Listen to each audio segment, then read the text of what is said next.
Silky, subtle, and unforgettable. There is nothing plain Jane about vanilla, especially when it comes to you in this vanilla pudding. This stuff is to die for, I promise.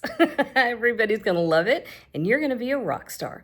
Let's cook, y'all. We got a family to feed. Let's make some pudding, okay? Vanilla often gets a bad rap, which is a shame because it is spectacular. Let's do this the right way.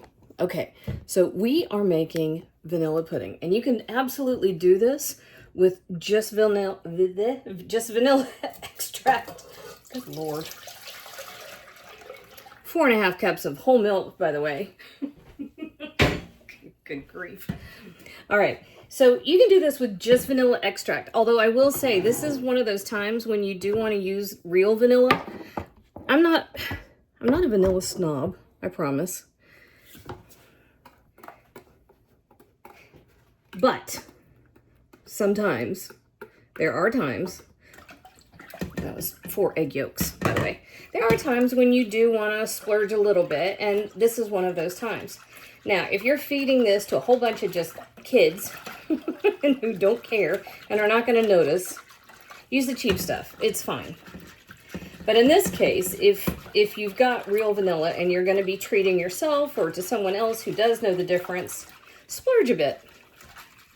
So if you go back for like most of my time on YouTube, if you go back for 15 years, you'll see that I have been using real vanilla for a very long time. And I have been making my own vanilla extract, and I've been making vanilla sugar. And this is one of my favorite things to do with vanilla sugar. So if you use real vanilla and you have the vanilla pods and you pull all the caviar out, right? So you take a vanilla pod and you scrape out the little, I call it vanilla caviar. I think I'm the only person that calls it that. Nobody else does that. But you end up with these little tiny black seeds. Now this was very fresh vanilla, so it's very sticky, right? And so these little tiny itty bitty seeds are all clumped together and sticky. But that comes out of like one pod of vanilla. And you end up with the vanilla pod left over. Hang on a second. Let me find a whole vanilla pod. I want to show you what it looks like before I did this. It's right in front of my face. So this is a whole vanilla pod. Man, it smells like heaven. I don't know why vanilla is associated with plain. It's not. It's just amazing. So splurge a bit, get a whole vanilla bean and smell it. And you just split this open and run the back of the knife through the vanilla bean, and you get that stuff, right? And then if you've ever seen vanilla bean ice cream, those little tiny black flecks that run through it, that's what this is. That's what that is. But so much flavor is still left in the pod itself, the perfume, that you can stash it in a canister of sugar, and that sugar will take up the flavor, and then you've got vanilla sugar. So this is one of the things that you do with it. You use it in a dish where you're going to be really celebrating vanilla flavor.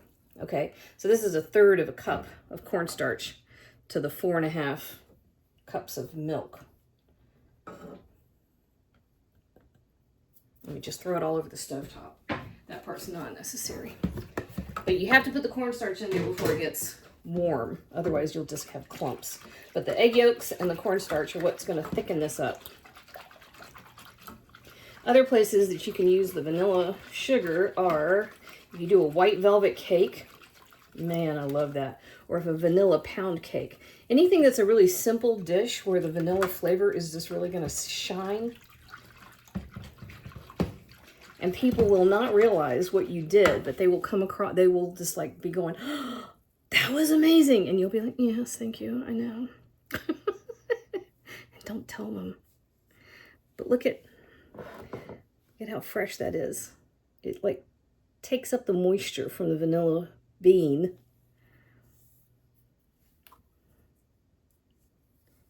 And then that sugar, oh, look. Can you see the color that it picked up? That's from the vanilla bean. And then all of that gorgeous flavor goes right into our pudding. And then That vanilla bean is going right back in there, and I'm going to bury it in more sugar.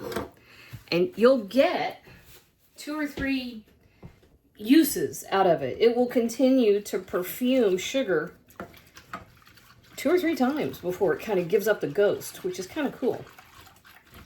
Vanilla pods are expensive, but they'll keep going. Okay, so this is all we're doing at this point. We're just gonna sit and stir. You want the milk to come all the way up to a boil, but you really don't want to, you don't want it to go past that. So we want to keep going just until the boil happens just at the edges of the pan. So we don't want it to go past that because it will scorch. So we're just gonna sit, we're gonna whisk so it doesn't burn on the bottom of our pot, and we're gonna get a little bit of butter ready. I think 3 tablespoons. We got our vanilla ready to go. Oh, I almost forgot. We're gonna give it a pinch of salt, not much. So maybe half a teaspoon of kosher salt altogether. And that's it. This is the easiest thing you could do. This is all we're doing, watching the pot. It will boil, I promise. All right, got the heat. Just turn the heat off. See that? Perfect. Exactly what we want. Okay, turn the heat off. I almost dropped everything in the floor a minute ago. All right, so we've got 3 tablespoons of butter. Well, theoretically, there we go. And there is our vanilla. And that's going in the pot. I'm going to stir everything together. The fragrance is amazing. And I'm not going to pretend that I didn't already taste it. I don't know if I told y'all earlier, we had 1/3 of a cup of cornstarch and 2/3 of a cup of sugar. I get excited and I forget to name exactly how much of stuff we're doing. Here we go. Yep. Okay, so now, can you see? I don't know if it'll pick it up. Probably not gonna, well, maybe pick up the little tiny, tiny flecks of vanilla bean.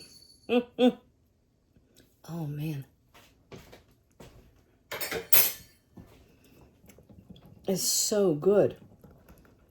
That is so good. Okay.